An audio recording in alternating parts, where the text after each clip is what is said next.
We shall be known by the company we keep, by the ones who circle round to tend these fires.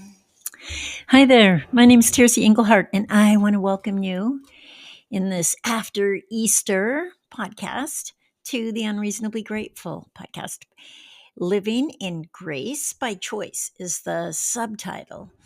And thank you for being here. I'm so grateful to have you wherever you are on your journey. And the journey that we're sharing in together is this journey of recovering those kind of shattered, broken off pieces of ourselves that happen over the course of a lifetime, and how we develop a way to defend and protect ourselves, as opposed to peeling away those fears and expectations and disappointments and heartbreaks and getting down to the core of who we were created to be and living from that place, trusting, letting those divine qualities shine forth. And, I say recovery because I myself came through 20 years of living an addictive lifestyle to now 39 years of recovering. And while you may not relate to yourself as an addict or as somebody in recovery, the longer I live, the more suspicious I am that we all have those things that we hold on to and cling to, those mannerisms and ways of being in the world that we've created as a reaction or response to the events of our life, rather than living as I believe we were intended to live. So, welcome. Grateful to have you. And for those of you, we've been on this journey through this Lent period and then Easter. For those of you who have been through that process with me, congratulations. I'm in the midst of it with you as well. And some of you have reached out and had individual sessions, which I offer, and you can sign up on my website, tirsienglehart.com. But thank you. Thank you for those individual sessions where we got to dig in a little deeper. And while I don't have your answers, I'm happy to sit and hold space and support you in discovering what's your next step. Okay, so the title of this particular episode is You Will Be Tested. And I want to share a little bit about that. It'll be a series because there's more than I can fit in one short episode. And this one's on preparing for the test. So if you remember going to school and you'd do your classwork and maybe you'd have reports or papers and quizzes, and then there would come the final exam. And of course, for those of you who have children or grandchildren in school, they're approaching those final exams soon and finishing up their school year. And I don't know how you did those tests. I don't know what you've discovered in this process, but I'll share with you a bit of what I've discovered in the hopes that you'll hear something that will give you a clue to your process as well. So for me, going through high school, that's when the abuse and my addiction started. And as I've done this work with you and where I am in my own journey right now, just peeling away and, discovering more deeply the lies I believed that had me create my life the way I've created my life. And at the core of that is I'm not safe. And underneath all of that is I'm not trusted. And, people have lied around me. I've lied for a long time and unraveled a lot of those lies, that deceit, manipulation, all of the things that we kind of tend to relate to an addictive lifestyle. And I'm still unraveling pieces all these years later. And one of the things that comes up for me is once you create this new life, once you step into this is what I'm committed to, this is who I am going to take on being, and you've developed tools and ways of practicing it, you pray, you meditate, you ask for guidance, and then you'll get tested. And I don't know specifically what your test will look like, but I'm going to share with you what my test looks like and what I'm discovering in the hopes that in that there'll be something that you can take away that will assist you in your own process of healing, which is why I do this podcast. It's why I do this is because we learn from one another's experiences and I learned from people's. And so happy to share my process with you. So one of the things I discovered is I've been taking this online course in catechism, and it's intense. And I've been doing a test a day for 93 days. And so I study and I listen and I watch, and it's very extensive because I was committed to learning more about the Catholic faith, having been led there kind of surprisingly. And so I really wanted to dive in and learn deeply. So anyhow, I've been taking these tests, and then there were a few I failed. A failed grade is anything below 80%. So there were a few I failed. So after I finished this whole 93 lessons, you apply for a retake, and they tell you which ones you can retake. You can only retake them once. And so I had 5 I had to retake. I retook those. That was great, but I missed one question that was a pivotal question that had me fail that one test. It happened to be on Adam and Eve, fail that one test. And so then I had to write a paragraph about that subject. So I did that paragraph, that got passed. And now I'm ready for my final exam. And I notice a lot going on for me.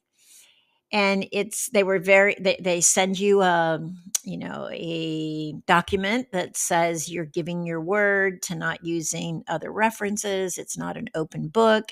All of your previous lessons and previous tests have been blocked, so I can't go back and refer to those because it's not an open book. It's not a find the answer and remind yourself or whatever, right? And I notice so much coming up for me: fear of failing, wanting to figure out how I can use a reference if I need to. In other words, lying or cheating, which I'm actually not committed to. But I notice that comes up. The distraction of it comes up for me. Or the idea, well, maybe I could just ask someone, like that conniving, manipulating way that I lived as an addict for so long. And it's up because I don't want to fail. I'm committed to doing well in this course. I don't want to let people, there's so many things, let people down, all these excuses and reasons. I can feel just the web that's tied around this. So I know there's a clue in here for me. There's a key in here. And today, while I was milking cows this morning, I got, okay, well, like, what's the worst that could happen? I could fail. Okay, great. Then I don't know what I need to know, or I haven't learned fully yet, and I can continue to study and learn more. You know, it was interesting. Like when they sent me the email with the oath that you sign that it's going to be not going to be open book, at the end, there's this little prayer from Thomas Aquinas. And then I looked up a prayer this morning from Thomas and Aquinas, and it was so beautiful. In fact, I'll share it with you next episode. It was so beautiful. And so I can feel both. I can feel, because ultimately, when I lie or cheat or steal or do any of the things that are not in alignment with who I'm committed to being, who I'm designed to be, ultimately what we're doing is saying, I know best. I want what I want. I know best. I'm going to do it my way, which is how I survived as an addict for all those years. And so I'm kind of back to 16, where this all started, when we would be being tested. And how am I going to walk through this test now? Now, I haven't even taken it yet. So this is all the preparing for it. And that's why I'm sharing this story. So that's what I want to say to you is, as you begin to prepare, because tests will come up, you'll get tested. You say, I'm committed to, this in my relationship. I'm committed to this in my finances. I'm committed to this in my health. And then a birthday comes and there's a cake and you weren't going to eat cake. Or, you find yourself adding to the cart on whatever online shopping when you said, I'm going to exist within my budget, or I'm going to work out, and all of a sudden it's like, I don't really feel like it today, or whatever it is that you've taken on, whatever it is. I'm going to be more generous. And all of a sudden, we don't want to give. That's the test. And what I want you to do is, in whatever area of your life you're beginning to feel tested, that's rubbing up against who you've created yourself as, who you've realigned yourself as with the creation that you were made to be, the facade and the lies that you've completed and let go of, the behaviors and the ways that you've made yourself exist to defend or protect yourself. When all of that's put aside and you're stepping into this new you, there will be a test. So, what I want you to do this week is just notice where you feel tested. And wherever you feel tested, dig in, dig deeper. Like, what's coming up? What's underneath that? What's the underlying fear? And then be able to sit with that. There's not an answer right now. It's like, be able to sit with that.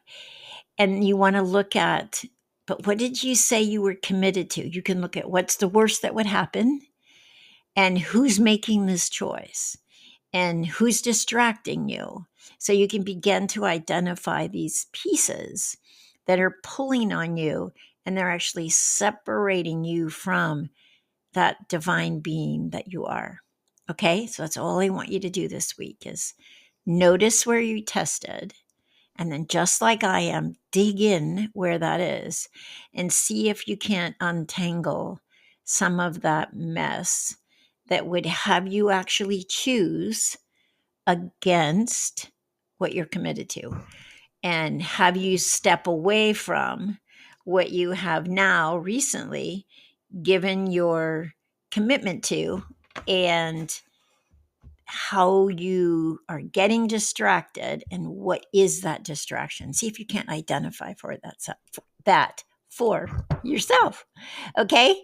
And I'll be here next week. And if you want some individual work, just look at my website, TerceEnglehart.com. You could sign up there, or just, somebody to reflect or listen. You can always chat on Substack. You can always email me at tercey@terceenglehart.com, or post a comment and I'll respond. Okay. Have a beautiful, beautiful week.